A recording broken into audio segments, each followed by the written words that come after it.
পরিণত হয়েছে।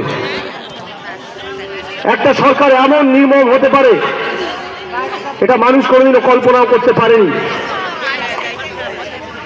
আজকে আমরা দেখেছি 2021-এর নির্বাচনের পর সাধারণ মানুষের ওপরে, সাধারণ ভোটারদের ওপরে, বিজেপি কর্মীদের ওপরে কিভাবে নির্মম অত্যাচার নেমে এসেছিল। সেই কালো দিনগুলো আমরা ভুলতে পারি না।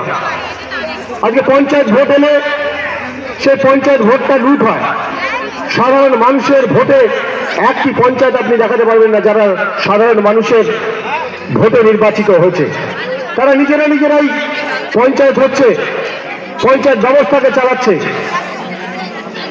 আজকে এখানে সাধারণ মানুষের রুখে দাঁড়ানোর সময় এসেছে।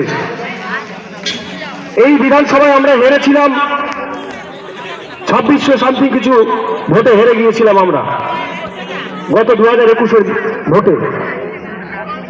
আর আমরা এই এসআইআর যখন চালু হলো, এসআইআর এর সময় মমতা বন্দ্যোপাধ্যায় প্রথমে বললেন যে না, এসআইআর হতে দেব না, এসআইআর হলে সাধারণ মানুষের ভোটাধিকার কেড়ে নেবে।